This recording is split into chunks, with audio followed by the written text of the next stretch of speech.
All right, after you understand our sweep series and what we were trying to do out of the bunch empty to run the sweep both ways, jet sweep and buck sweep, depending on what we liked better, you get into the complements. And the complement means this play looks just like the sweep, but it helps when, somebody else stopping the play. I mean, I mentioned that in the last lesson that you got to be so good at that base play that they had to work to stop it. So we're going to talk about a couple of different groups.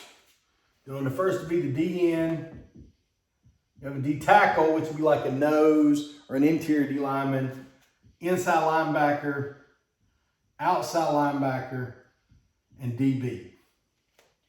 And what are we going to call when we get those people making the tackle? So one of the exercises we did a lot in practice and even in the games, if we could from the press box, who stopped the play. If you can figure out live what stopped the play, you had a chance. And sometimes you had to watch the film to get it. But who stopped the play? Plays get stopped for two reasons. One is somebody got whipped. And that happens a lot. Unfortunately, there's no videos, no courses for somebody getting whipped. You can get a little deeper into technique maybe, but usually somebody getting whipped, you're going to have to try to go to the next thing. So this is help you with that.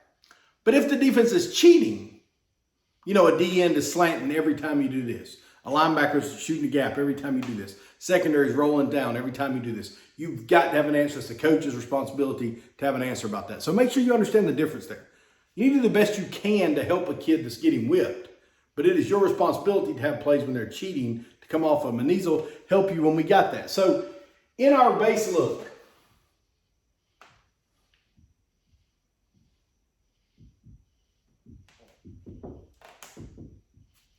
if we had, and we'll just draw up an odd front first.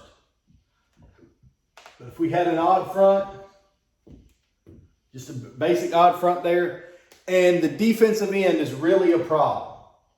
So that guy is really a problem. Our first look is going to be power read. So what's going to happen on power read is we're going to get a down here to the most dangerous man, a down on that nose, probably to him, or him if he feels, a down on that nose. We're going to block back here. We're going to skip pull into here to the field, and we're going to hinge here to protect there or back there. Now, the bunch is not going to block this exactly like they did buck sweep. Now they're going to block it for the flank. So you got a couple different ways you can block the flank out here. If you can block it without a double team, you can get a seal, arc, and arc. That might be how we would teach it day one, but that's not what we would do the most. You've got to try to set this edge. So we a lot of times would combo up. We would make an us call. We had these three guys had calls. Okay, they would make a G call if it was buck, and then the letter is who's blocking the outside backer. So who's blocking this guy? The guard is on buck sweep. So if it's buck sweep, they're going to be out there GGG. Leave the guy alone, basically. Let the guard block you. Then we had calls for basically Y, R, Z. And then we also would make an us call. We got where we made the us the most. So who had to block that? Basically whoever blocked the outside backer, the other two worked off of that. We got an us call. Now we're going to take these two and block here and try to work off of to there, arc out there. You could also make the us call where the Z and the Y take there and you arc out here. The only reason that wasn't as popular for us is I worried a little more about the backer getting in here. If we double from here, there was basically no alley for the backer to get inside of us. We could set the edge. We could run a double team there, at least get a good capture, maybe work off to one of these guys and get out here on this corner. And if he came up and set the edge, we'd run at him, cut inside and go. Now, The ball carrier, let's see, what this is going to look like, what this was going to look like for us most of the time was that. Where we made an us call. These two block the outside backer, try to work up if possible, and then we arc to the corner. This guy's going to drop just like he would on buck sweep, get it, but now he's got to run wide, if at all possible. The only way he doesn't run wide is if this corner sets the edge, we kick, get inside, and get right back outside. So you got this back with really three different mentalities, all looking the same. On buck sweep, he's going to bang, bang, bang, bang, bang, only bounce if he has to. On jet sweep, he's going to bang or bounce. It's really 50-50 because it kind of mushes up in there. And then on these power read and any of these other flank plays we're going to come with, he's really got to try to bounce this thing wide and only cut if he has to. So this is what we're looking at. Of course, we're reading the end.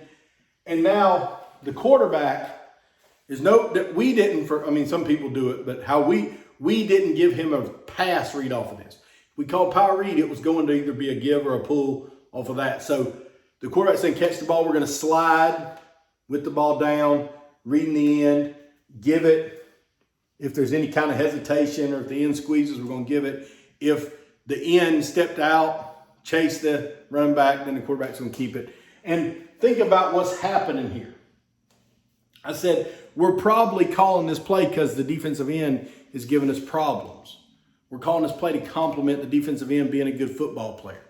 So if he's a good football player, when he sees that, and this guy's been blocking down on him on buck sweep, and we can't get him, he sees that down block by the tackle, he goes out, we got a great running lane there for the quarterback.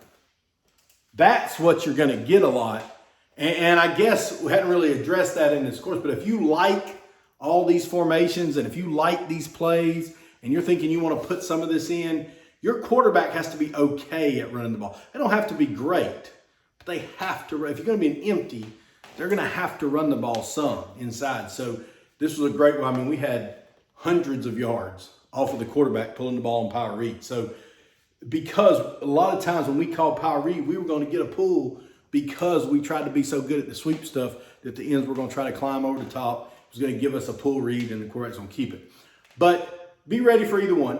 Practice both, obviously. If you're not sure, give it. The rule always, if you're not sure, give it. Whether it was old school triple option or this empty stuff. If you're not sure, give it. So we give it to him. He runs. You got an alley here if you pull it. You got numbers out here if you keep it. That's what we were going to do if the DN was a problem. Now, I'll tell you what else I liked for the DN. Because I think the DN being a problem was probably the most prevalent thing that we saw. So of these things we're going to talk about, there's two that are really prominent. This one and this one. Those are the two you got to have a good answer for right now. You got to be good at them because you can make some great plays. The other thing so with the DN, we were going to go power, read, but we also ran counter read, and I really liked this. The further we got along in it. So we get out here.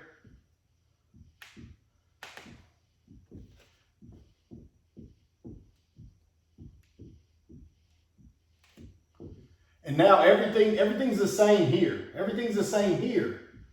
The blocking's the same. The difference is now the O-line, we're still going to read the DN, but now the O-line's going to block counter. And instead of the quarterback running the power path, he's going to run the counter path. So we're going to get down, down, down, kick, wrap, and and what happens here is you got a really clear lane for that quarterback to see. This guy seeing two pulls, a lot of times he's going to run straight upfield. It's going to be an easy pull right here. Or he's going to chase them, which is going to make an easy give. So this was an easier read for the quarterback. And now the quarterback's going to catch it. He doesn't shuffle quite as much. He just kind of puts his hand on the end and he gives it. Or if he pulls it, now he's going back the other way for counter instead of vertical for power path. So it's really the same exact look. It's just sometimes, and maybe based on who the quarterback was or just what you like, you're going to see that. Now, what if it's an even front? I'll be honest with you guys. I love power read versus even front. Odd front, I like the counter read a little better, to be honest. But versus the even front, if we get a shade to 3 or something like that, now we're just going to get down, down, down to the backer. Skip pull, easy. Because remember, this wingback is having a hard time blocking a 5 technique. He's going to have a hard time blocking a 5 technique. He might can do it if the guy's going down, if he's playing technique. So he goes down, and this guy's playing technique, so he goes down with him. Now we can make that down block on buck sweep. So that was fine. We called buck sweep. If he's not necessarily reading him, and when he gets the down block, he starts trying to climb him and all this other stuff, now we're just going to read him. We're just going to leave him alone and arc out to the others and leave a big hole here for this guy.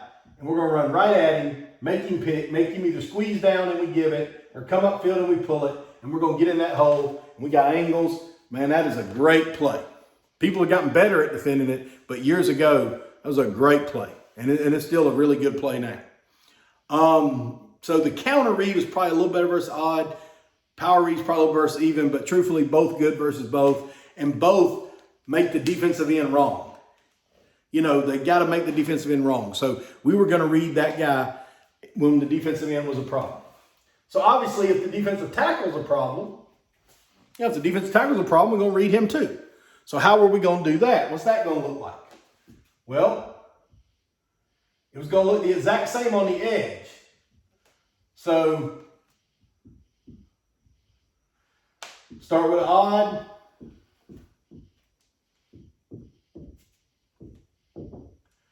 It's going to look the exact same here. We get an us call, we arc, we try to combo over to here if he climbs. But here's what's different. Now we're going to read the nose. And remember what I talked about when I talked about buck sweep and jet sweep. It's a problem when this guy slants strong and he's going pre-snap. He knows he's going that way and you have a hard time reaching. So this is what you got to do. If you know he's doing that and you know he's going that way, you read him. We're going to block here. We're going to block this side just like jet. So think of everything. Let me see if I can get a different color. Think of everything from here this way as jet sweep. So reach, pull in the alley, block on, jet sweep. Back here, it's more kind of like power read, but we're going to rip back. We would actually skip pull our tackle. So we're going to block back, maybe fill in there, and skip pull right over the ball, either to there or whoever shows. So we're going to try to get this backside backer with one of these two blocks, okay? Drop step motion, go get the ball.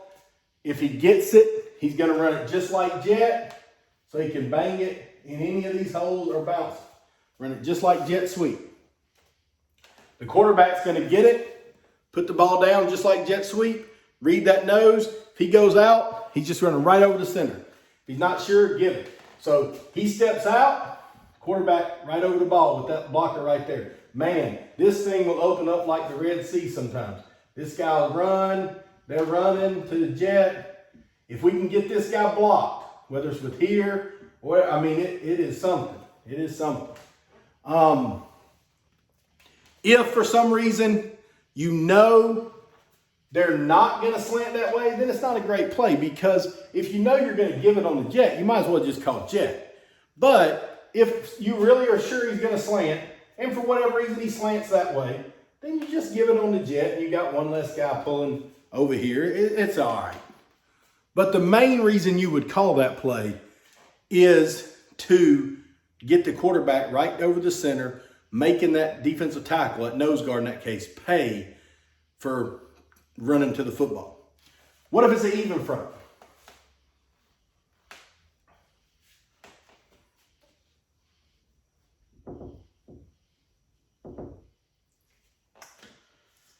If it's an even front,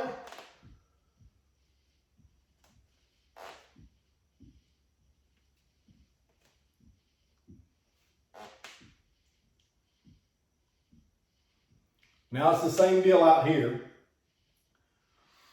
So you would reach play side, but except, remember, sorry, he's the read. So we'd reach right here. This one from here over would be jet. From the read over, he's the read. So now these guys are going to block like power read. Except we're going to skip pull the tackle. One of these two guys got to get him. If he comes hard, we can get him on the down block. If he doesn't, the down block will go to the backside guy. And he comes late, the skip pull's got to get him. Motion, run it right over the center. Or give it out here to the numbers. You got good numbers either way. If the guy's a shade, if this guy's a shade, nothing's different except now because if he becomes a shade, now that line of what looks like jet goes more over here. Now he's the read, so everybody else, so they still run it like jet. There's not another down block. So from here over, runs it like power read, and from there over, runs it like jet. Wherever the read is, just on that side of him. So that's what I would like to call jet read. So if your D tackle's a problem, jet read. Read that nose tackle, run it right over the gut with your quarterback. We've had some quarterbacks that were very average runners get a lot of yards on that play. It comes wide open. They got to be all right, but they'll get 7, 8, 10 yards on that play if executed properly, and you know that nose is slanting out. If the linebacker is a problem, now we're going to run our power read, but we're going to swap who we read. So out here, same as, we get a double team there, arc to the corner, same as we've been doing on all these flank runs. Now instead of power read, we read him, now he's the problem. So let's go in and block on.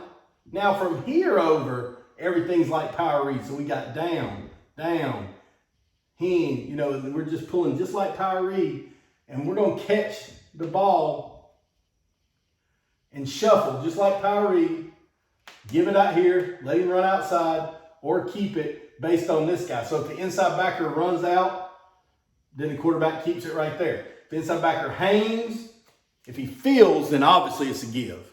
If he climbs over the top, it's obviously a pull. If he kind of hangs, it's got to be a give, because if he just kind of hangs here and hangs, we'll get a give, and now we don't have to worry about him. We can try to outrun him and get out here and have good numbers on this flank. So that's a great play. Now, what usually is the real deal? We don't call these two plays very often unless we're pretty sure what we're getting. So if we double team this guy and over we're getting underneath here, we're having a hard time getting our guard to him or whatever it is, excuse me, then we would call this knowing this guy's going. So he sees motion, he sees that action, he's going, quarterback's right behind him. And guys, these complement plays,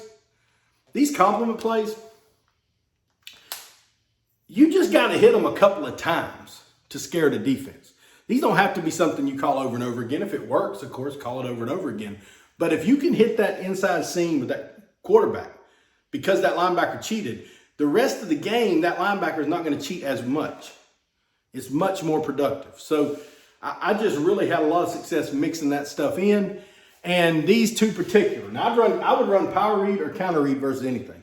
It was great when we were doing it for the DN being a problem, but I liked it anyway. These two plays, this jet read and this power read where we lock to the end, I called those when I was pretty sure what we were going to get. I was pretty sure we were going to pull and the quarterback was going to run it. But it was designed to kind of punish the defense for cheating to get to the regular sweeps. What if you got three backers? What if you got an even front? Does any of that change? No, it just makes it harder to reach. We'd have a hard time reaching a 5 maybe on the power lock play. It's a better odd front play, but that's the odd fronts are when you get the linebacker scraping over the top a lot more. So that's where that kind of went together fine. Now the outside backer and DB kind of go together, but these are the ones you want here. Keep. The best play in this bunch empty wing stuff is what I'm about to tell you. So if you made it all 20 minutes of this lesson so far, you're about to get the best thing you can get. If you can run the flank, if you can make people pay both sides, because I know I'm drawing a lot of plays to the bunch, but I hope it's understood that all those plays, we could flip the bunch and put it on the left. We could also run the plays away from the bunch. So if you're doing all that, you've got to have this in. So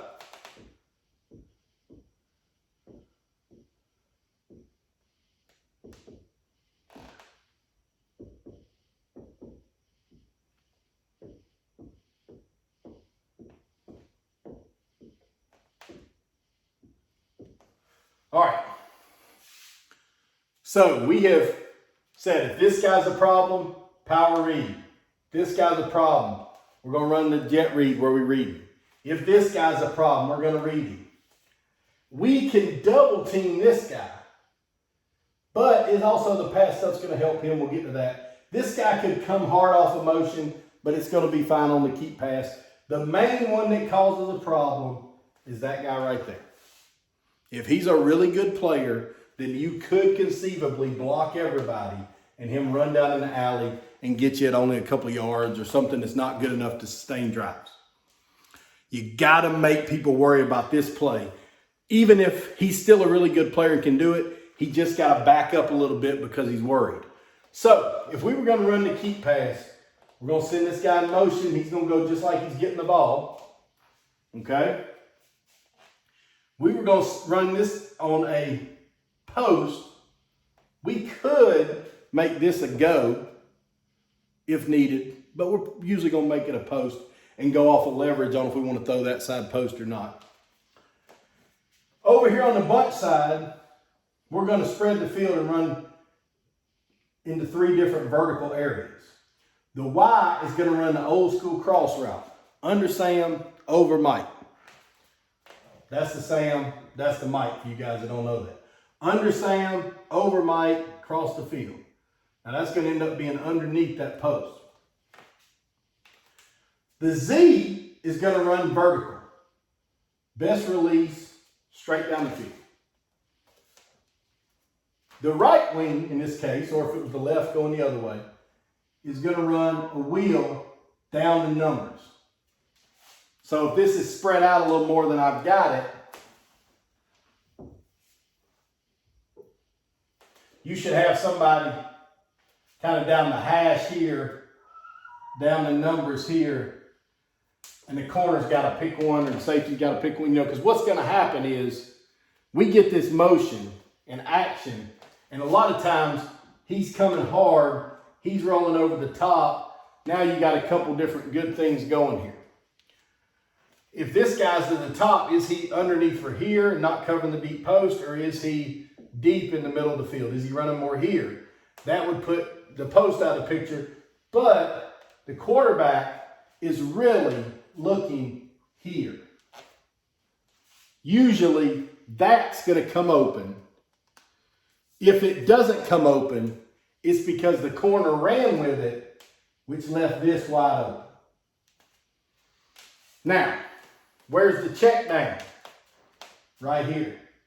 This guy's going to continue on and run all the way to the numbers. He can sit on the numbers if he gets out there and we haven't thrown him the ball yet.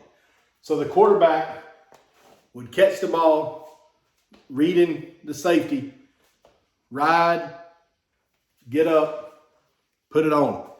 The safety disappears and this comes open, we're going to put it on. So we're going to be at practice working on this, where we're catching here, it's open, throw it. We're catching here, it's not open, go to the wheel. So you're looking inside go, outside go, basically, check down. So you're looking inside go, outside go, check down. Now, you say, well, what about these guys? Well, let's back up a step. I put a different looking defense up there, it might look different, but before we snap the football, the quarterback needs to be educated on what's probably the better side. So if these guys line up a little differently and they're in like a stack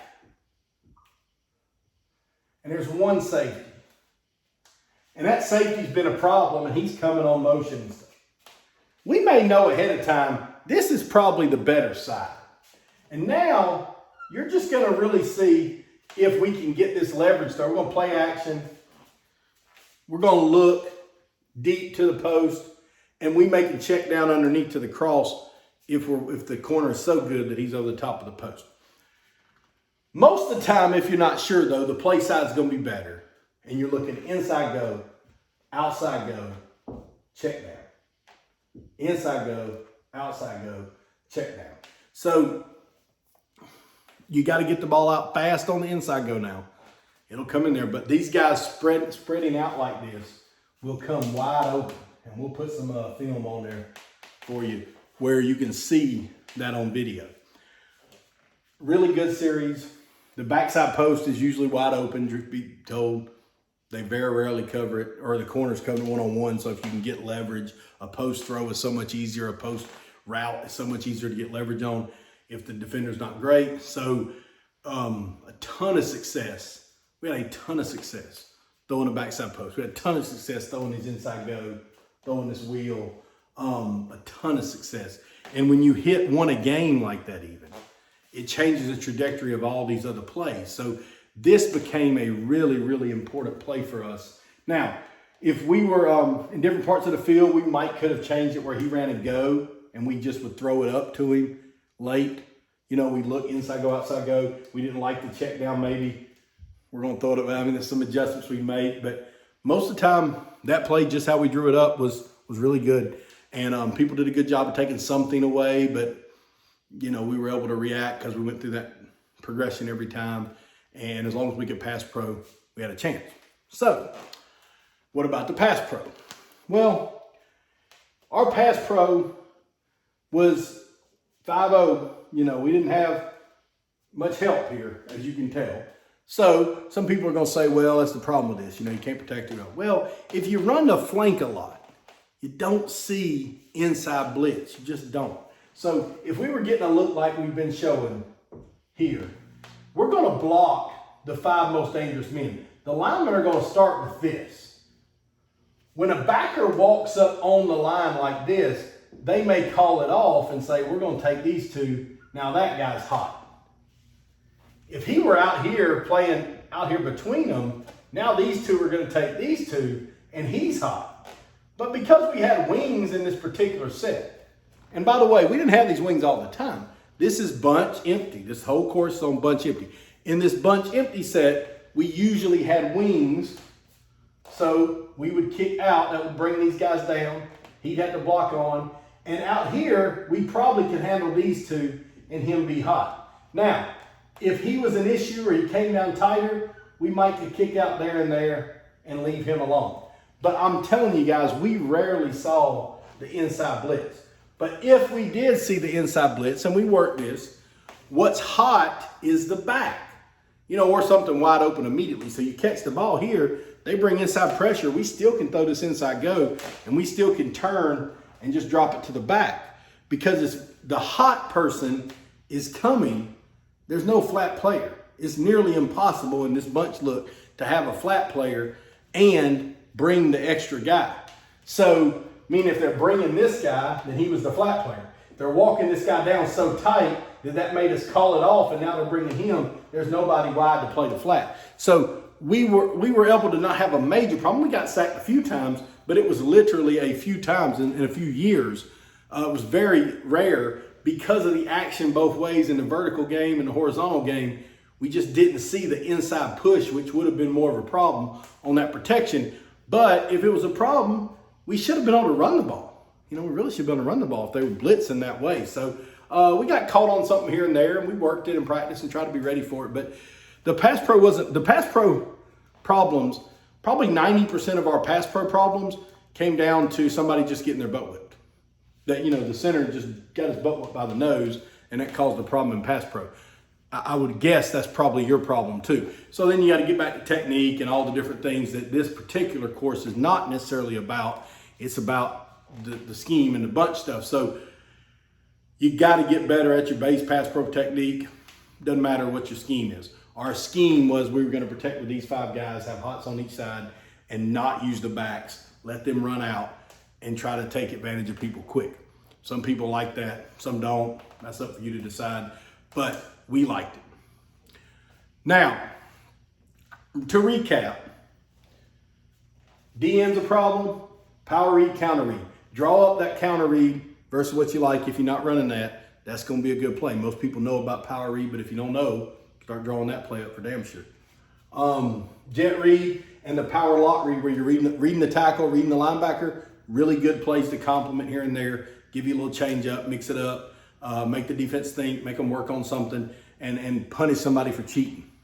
And then lastly, play action, the keep pass, play action, beautiful complement to get the ball down the field, give your guys a chance, and that's what it's all about. Those big plays. I mean, you want to hammer people down the field, but the big plays score the touchdowns. And I mean, I don't have the number in front of me, but I'm telling you, we scored dozens of touchdowns on big plays on this particular play.